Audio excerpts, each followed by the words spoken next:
ಲೇ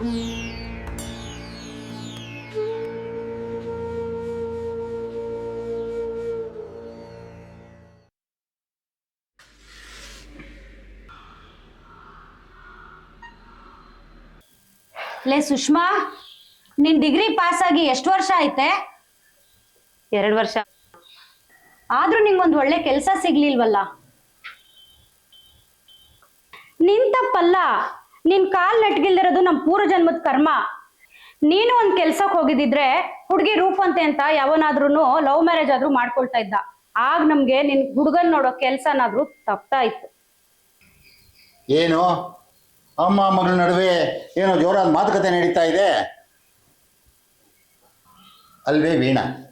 ನೀನು ಯಾಕೆ ಇಲ್ಲ ಸಲ್ಲದಕ್ಕೆಲ್ಲ ಇಷ್ಟೊಂದು ತಲೆ ಕೆಡಿಸ್ಕೊಳ್ತೀಯ ಅಂತ. ಅವಳು ಕೆಲ್ಸಕ್ಕೆ ಹೋಗಿ ಯಾರನ್ನೇ ಉದ್ಧಾರ ಮಾಡಬೇಕಾಗಿದೆ? ಹೇಗಿದ್ರು ನನ್ನ ರಿಟೈರ್ಮೆಂಟ್ ಹತ್ರ ಬರ್ತಾ ಇದೆ. ರಿಟೈರ್ಮೆಂಟಿಂದ ಬರೋ ದುಡ್ಡಲ್ಲಿ ಅವಳು ಮದುವೆ ಮಾಡಿದ್ರೆ ನಮ್ಮ ಜವಾಬ್ದಾರಿ ಮುಗ್ದಾಗೆ. ಇನ್ನು ಮಗನಿಗೆ ಒಂದು ಕೆಲಸ ಸಿಕ್ಬಿಟ್ರೆ ಸಿಗುತ್ತೆ. ಅವ್ನ್ ಮುಂಡ ಮೋಸ್ತು. ಅವನ್ ಪಾಸ್ ಆಗಿ ಅವ್ನ ಕೆಲ್ಸ ಸಿಗೋದ್ ನೋಡೋದಕ್ಕೆ ನಮ್ಗ್ ಕನಿಷ್ಠ ಪಕ್ಷ 7 ಜನ್ಮ ಬೇಕು. ಈ ಮನೆ ಕಷ್ಟ ಸುಖಕ್ಕೆ ಅವ್ನ್ ಆಗೋದಿಲ್ಲ. ಎಕ್ಸಾಮ್ ನಲ್ಲಿ ಫೇಲ್ ಆಗಿ ಕುಣ್ತಾ ಅಂತ ಬೀದಿ ಬೇವರ್ಸಿ ತರ ಸುತ್ಕೊಂಡಿದ್ದಾನೆ. ಈ ಮನೆಗೆ ಅನ್ನ ನೀರು ದಂಡವಾಗಿ ಬಿದ್ದಿದ್ದಾನೆ. ಚಿಕ್ಕಮ್ಮ, ದೇವ್ರ ಮುಂದೆ ನಿಂತ್ಕೊಂಡು ಅದ್ ಏನಂತ ಮಾತಾಡ್ತೀಯ ಚಿಕ್ಕಮ್ಮ? ಮೈ ಮೇಲೆ ಜ್ಞಾನ ಇದ್ಯಾ ನಿನ್ಗೆ? ನನಗಂತೂ ತಾಯಿ ಇಲ್ಲ. ನೀವಿಬ್ರು ಇರೋವಾಗ ಅವ್ನ್ ಯಾಕೆ ಬೇವರ್ಸಿ ಆಗ್ತಾನೆ? ನಾವಿಬ್ರು ಇದೀವಿ ಅಂತ ಅವ್ನ್ಗ ಅನ್ಸಿದಿದ್ರೆ ನಮ್ಮಿಬ್ಬರದು ಜವಾಬ್ದಾರಿನ ಅವ್ನ್ ಹೆಗಲ್ ಮೇಲೆ ತಗೊಳ್ತಿದ್ದ. ಈ ರೀತಿ ಬದುಕಿನ ಬಗ್ಗೆ ಅಸಡ್ಡೆ ಇಟ್ಕೊಂಡು ತಿರುಗ್ತಾ ಇರ್ಲಿಲ್ಲ. ಏನ್ ಮಾತು ಅಂತ ಆಡ್ತೀಯ?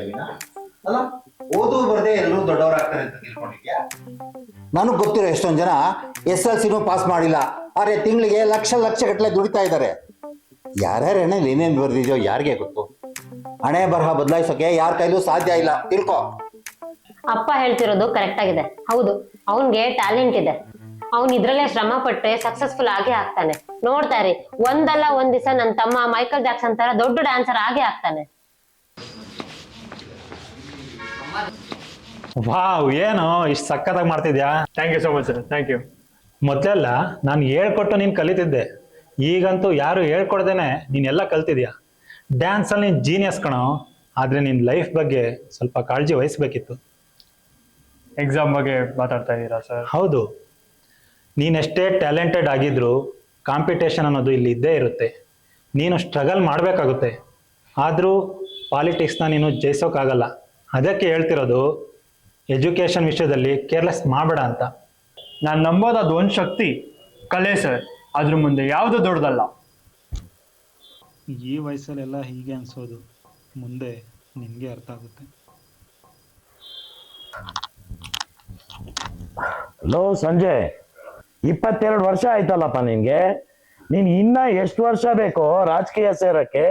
ಓ ಡ್ಯಾಡಿ, ಯಾಕಪ್ಪ ಇಷ್ಟ ಅರ್ಜೆಂಟ್? ನಿನಗೆ ನಂತ ವಯಸ್ಸಾಗಿದ್ಯಾ? ನೋಡೋ, ನಿನ್ ವಯಸ್ಸಲ್ಲಿ ನಾನ್ ರಾಜಕೀಯಕ್ಕೆ ಬರಕ್ಕೆ ರೋಡ್ ಬಕೆಟ್ ಹಿಡ್ಕೊಂಡು ಬಂದ್ ಮಾಡಿದೀನಿ. ಈಗ ನಿನ್ಗೆ ಅರ್ಥ ಆಗುತ್ತಾ ಇದೆಲ್ಲ? ಡ್ಯಾಡಿ, ನನ್ಗೆ ಡ್ಯಾನ್ಸ್ ಅಂದ್ರೆ ಪಂಚಪ್ರಾಣ. ಅದ್ರಲ್ಲಿ ನಾನು ಏನಾದ್ರೂ ಅಚೀವ್ ಮಾಡ್ಬೇಕು ಅಂತ ಅನ್ಕೊಂಡಿದ್ದೀನಿ. ಎಲ್ಲಿವರೆಗೂ ನನ್ಗೆ ಅದ್ರಲ್ಲಿ ದೊಡ್ಡ ಹೆಸರು ಮಾಡೋಕ್ಕಾಗಲ್ವೋ ಅಲ್ಲಿವರೆಗೂ ನಾನು ಪಾಲಿಟಿಕ್ಸ್ ಬಂದು ಏನು ಪ್ರಯೋಜನ ಇಲ್ಲ. ನೀನು ಜನ್ಮ ಪೂರ್ತಿ ಡ್ಯಾನ್ಸ್ ಮಾಡಿದ್ರು ಅದು ನಿನ್ ಅನ್ಕೊಂಡಿದ್ದಾಗೋದಿಲ್ಲ. ಅರ್ಥ ಆಯ್ತಾ? ಅದಕ್ಕಂತ ನಾನು ಕಸ ಪರ್ಕೆ ಇಟ್ಕೊಂಡು ಕಸ ಹುಡಿಸ್ಬೇಕಾ? I never. ಬೇಡಪ್ಪ, ನನ್ಗೊಂದು ಒಳ್ಳೆ ಐಡಿಯಾ ಇದೆ. ಹೇ ಸುಜಿ, ಏನಾಯ್ತಕ್ಕ? ಇಲ್ಲಿ ನೋಡು, ಸ್ಟೇಟ್ ಲೆವೆಲ್ ಡ್ಯಾನ್ಸ್ ಕಾಂಪಿಟೇಷನ್ ಅಂತೆ. ಓ ಹೌದಾ? ಯಾವಾಗ? ಮುಂದಿನ ತಿಂಗಳು 16ನೇ ತಾರೀಕು. ಬಾ, ಹೋಗ್ಬಿಟ್ಟು ನೋಡ್ಕೊಂಡ್ ಬರೋಣ. ಅಯ್ಯೋ ದಡ್ಡ, ಹೋಗಿ ನೋಡ್ಕೊಂಡ್ ಬರಕಲ್ಲ ಹೇಳ್ತಾ ಇರೋದು. ನೀನ್ ಹೋಗಿ ಅದ್ರಲ್ಲಿ ಪಾರ್ಟಿಸಿಪೇಟ್ ಮಾಡು. ಅದ್ರಲ್ಲಿ ಗೆದ್ರೆ ನಿನ್ಗೆ 12 ಲಕ್ಷ ಸಿಗುತ್ತೆ. ಏನ್ ಕನ್ಸ? ಯೋಗ್ಯತೆ ನನಗಿದ್ಯಾ? ಕನ್ಸು ನನ್ಸಾಗ್ಬೇಕು. ನಿನ್ ಯೋಗ್ಯತೆ ಬಗ್ಗೆ ನಿನ್ಗೆ ಡೌಟಾ? ನೀನ್ ಹೇಳ್ತಾ ಇರೋದೇನೋ ಸರಿ ಅಕ್ಕ, ಆದ್ರೆ ಪ್ರಿಪರೇಷನ್ಸ್ ಇಷ್ಟು ವರ್ಷಗಳ ಕಾಲ ಮಾಡಿದ್ಯಂತೆ. ಇನ್ನೊಂದ್ ತಿಂಗಳು ಮಾಡು. ನೀನ್ ಅನ್ಕೊಂಡಿರೋ ಫೀಲ್ಡ್ ಅಲ್ಲಿ ನೀನ್ ಅಚೀವ್ಮೆಂಟ್ ಮಾಡ್ಬೋದು. ಇದ್ರಲ್ಲಿ ಗೆದ್ರೆ ಇದ್ರಲ್ಲಿ ಬಂದಿರೋ ದುಡ್ಡಿಂದ ನಿನ್ ಲೈಫ್ ಸೆಟಲ್ ಮಾಡ್ಕೋಬಹುದು. ನಾನೇನಾದ್ರೂ ಗೆದ್ರೆ ಈ ದುಡ್ಡಲ್ಲಿ ನಮ್ಮ ಅಕ್ಕನ ಮದುವೆ ಮಾಡಿಸಬಹುದು. ಆಯ್ತು, ನಾನು ಇದ್ರಲ್ಲಿ ಪಾರ್ಟಿಸಿಪೇಟ್ ಮಾಡ್ತೀನಿ. ಗುಡ್. ಪ್ರಿಪರೇಷನ್ಸ್ ಯಾವಾಗಿಂದ? ಇವತ್ತಿಂದಾನೆ. ರೀ, ನೆಕ್ಸ್ಟ್ ವೀಕ್ ನನಗೆ ಡ್ಯಾನ್ಸ್ ಕಾಂಪಿಟೇಷನ್ ಇದೆ. ಅದ್ರಲ್ಲಿ ನಾನು ತುಂಬಾ ಬ್ಯುಸಿ ಇದ್ದೀನಿ. ನೀನೇ ಶಾಪಿಂಗ್ ಕರ್ಕೊಂಡೋಗಿ ಬರೋಕ್ಕಾಗಲ್ವಾ? ರೀ, ಶಾಪಿಂಗ್ ಬಗ್ಗೆ ನೀವು ತಲೆ ಕೆಡ್ಸ್ಕೊಳಕ್ ಹೋಗ್ಬೇಡಿ. ನಮ್ ಮಗುದು next week parents teacher meeting ಇದೆ, ಅದನ್ನ ಮರಿಬೇಡಿ. ಅದಕ್ಕೆ ನಾನ್ ಯಾಕೆ ಬರ್ಬೇಕು? ನೀನೇ ಕರ್ಕೊಂಡೋಗಿ ಬರೋಕ್ಕಾಗಲ್ವಾ?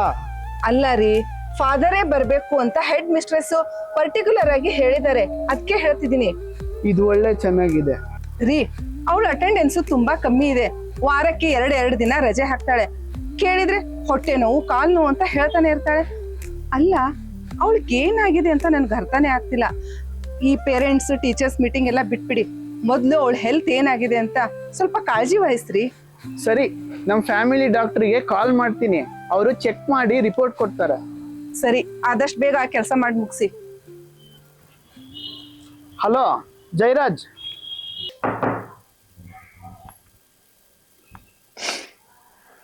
ಯಾರು? ನನ್ನ ಹೆಸರು ಹರ್ಷ ಅಂತ, ಮೈಸೂರಿಂದ ಬಂದಿದ್ದೀನಿ. ವಾಸು ಅವ್ರ ಅಡ್ರೆಸ್ ಸಿಕ್ತು, ಮಾತಾಡೋಣ ಅಂತ ಬಂದೆ. ಇದಾರಾ? ಇದಾರೆ, ಕರಿತೀನಿ, ಒಂದು ನಿಮಿಷ. ಅಪ್ಪ. ಯಾರು? ಏನಾಗಬೇಕಿತ್ತು? ನಮಸ್ಕಾರ ಸರ್. ನಮಸ್ಕಾರ, ಹೇಳಿ. ನನ್ನ ಹೆಸರು ಹರ್ಷ ಅಂತ, ನಿಮ್ಮ ಜೊತೆ ಮಾತಾಡಬೇಕಿತ್ತು ಸರ್. ಬನ್ನಿ ಬನ್ನಿ ಒಳಗಡೆ. Thank you sir. ಪ್ಲೀಸ್ ಕೂತ್ಕೊಳ್ಳಿ. ಓಕೆ.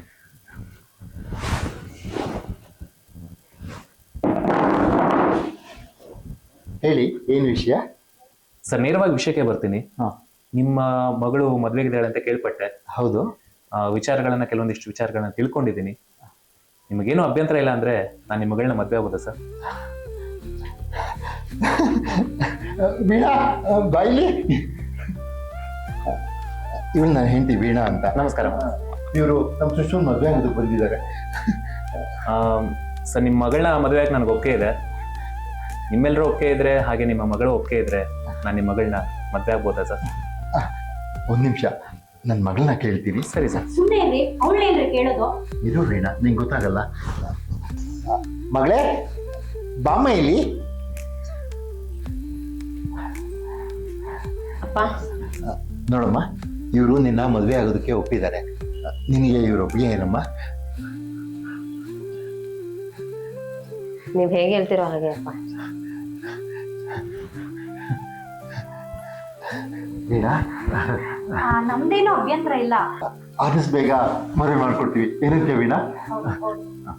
ನಮ್ಮ ಕನ್ಯಾಸ್ತ್ರೀ ಬಿಡಿಸಿದ ಪುಣ್ಯಾತ್ಮರು ನೀವು. ವೀಣಾ, ಇವ್ರಿಗೋಸ್ಕರ ಕಾಫಿ ತಿಂಡಿ ಏನಾದ್ರು ಮಾಡ್ಬೋದು? ಇಲ್ಲ ಇಲ್ಲ ಇಲ್ಲ, ಕಾಫಿ ತಿಂಡಿ ಏನು ಬೇಡ. ನನಗೆ ಅರ್ಜೆಂಟ್ ಕೆಲಸ ಇದೆ, ನಾನು ಹೊರಡಬೇಕು. ನಾನು ಸಿಗ್ತೀನಿ ನಿಮಗೆ. ಆಯ್ತು, ನಮಸ್ಕಾರ. ಇದು ಎಷ್ಟು ಟೆನ್ಷನ್ ಆಗ್ತಿದೆ ಗೊತ್ತಾ ನನಗೆ. ಬೇಡ. ಏನು ಮಾಡೋದು? ಅಯ್ಯೋ, ನನಗೆ ತುಂಬ ನರ್ವಸ್ ಫೀಲ್ ಆಗ್ತದೆ, ಗೊತ್ತಾಗ್ತಿಲ್ಲ ಏನು ಮಾಡೋದು ಅಂತ. ಅಯ್ಯೋ. ಬೇಡ. ಹಾಂ. ನೀನ್ ಮಾಡ್ತೀಯ ಅಂತ ಧೈರ್ಯ ನನಗಿದೆ. ಧೈರ್ಯ ತಂದ್ಕೋ.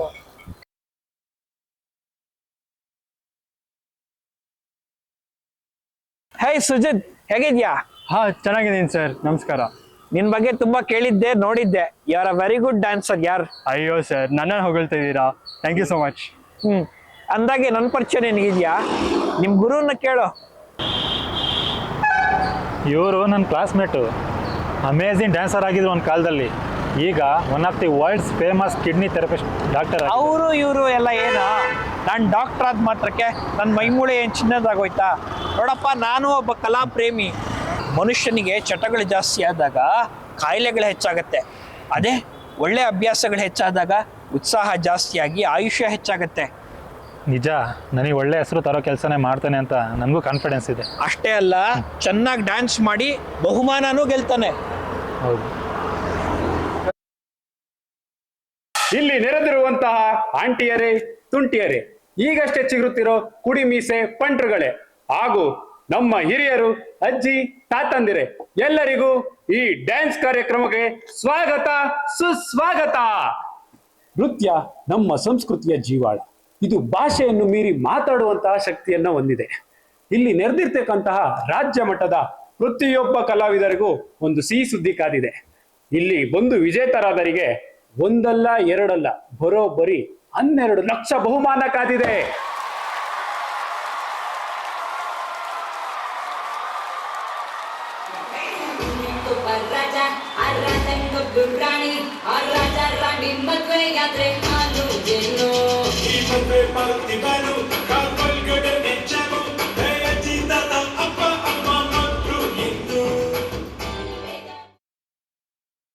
ಅಂತೂ ಇಂತೂ ವಿನ್ನರ್ ಯಾರು ಅಂತ ಹೇಳೋ ಟೈಮ್ ಬಂದೇ ಬಿಡ್ತು. The winner is Sanjay.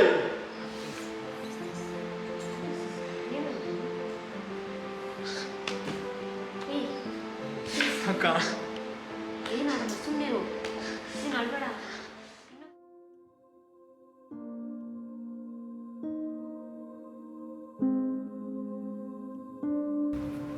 ಏನಾಯ್ತಮ್ಮ?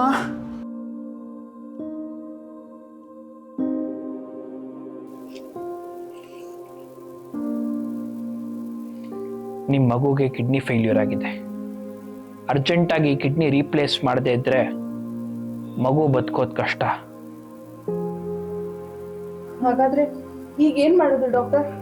ನಿಮ್ಮ ಆತಂಕ ನನ್ಗೆ ಅರ್ಥ ಆಗುತ್ತೆ, ಆದ್ರೆ ಈ ಸ್ಥಿತಿಲಿ ನಿಮ್ಮನ್ನ ದೇವರೇ ಕಾಪಾಡಬೇಕು. ಹಾಗನ್ಬೇಡಿ ಡಾಕ್ಟ್ರೆ, ಅದು ಎಷ್ಟೇ ಖರ್ಚಾದ್ರೂ ಪರವಾಗಿಲ್ಲ, ನಮ್ಗಿರೋದು ಒಬ್ಳೇ ಮಗಳು. ನೋ, ಇದು ಖರ್ಚಿನ ಪ್ರಶ್ನೆ ಅಲ್ಲ sir. O positive blood group ಇರೋಂಥವ್ರು ಯಾರಾದರೂ ಒಂದು ಕಿಡ್ನಿ ಡೊನೇಟ್ ಮಾಡಕ್ ರೆಡಿ ಇದ್ರೆ ನಿಮ್ಮ ಮಗಳನ್ನ ಬದುಕಿಸ್ಬೋದು.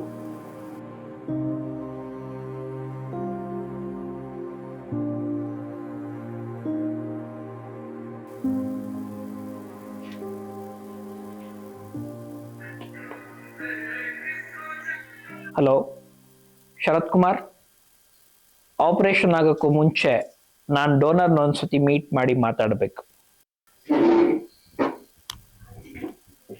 ಸುಜಿತ್, ನೀನು ಕಿಡ್ನಿ ಡೊನೇಟ್ ಮಾಡ್ತಿದ್ಯಾ? ಇದ್ರ ಬಗ್ಗೆ ನಿನಗೆ ಮುಂದಾಲೋಚನೆ ಇದೆಯಾ? ಯಾಕೆ ಡಾಕ್ಟ್ರೆ, ಇದ್ರಿಂದ ನಾನು ಬದುಕೋಲ್ವಾ? ಒಬ್ಬರನ್ನ ಸಾವಿಂದ ಪಾರು ಮಾಡೋದಕ್ಕೆ ಇನ್ನೊಬ್ಬರನ್ನ ಸಾಯಿಸೋದು ಯಾವ ಪ್ರೊಫೆಷನಲ್ ಎಥಿಕ್ಸ್ ಅಂತ ನಾನು ಮಾಡಲಿ? ಮತ್ತೆ ನೀನೊಬ್ಬ ಗ್ರೇಟ್ ಡ್ಯಾನ್ಸರ್, ನಿನಗೆ ಡ್ಯಾನ್ಸಲ್ಲಿ ಉಜ್ವಲವಾದಂತಹ ಭವಿಷ್ಯ ಇದೆ. ಆದರೆ ನೀನು ಕಿಡ್ನಿ ಡೊನೇಟ್ ಮಾಡೋದ್ರಿಂದ ಮತ್ತೆ ಡ್ಯಾನ್ಸ್ ಮಾಡೋಕ್ಕಾಗಲ್ಲ. ನಾನು ಡ್ಯಾನ್ಸ್ ಮಾಡಿ ಗೆದ್ರೆ ನನಗೆ ಮಾತ್ರ ಕೀರ್ತಿ, ಆದರೆ ನಾನು ಕಿಡ್ನಿ ಡೊನೇಟ್ ಮಾಡಿ ಬಂದರೆ ನನ್ನ ಇಡೀ ಕುಟುಂಬಕ್ಕೆ ಕೀರ್ತಿ ಬರುತ್ತೆ. ಆ ಕೀರ್ತಿ ಕ್ಷಣಿಕ, ಆದರೆ ಈ ಕೀರ್ತಿ ಶಾಶ್ವತ.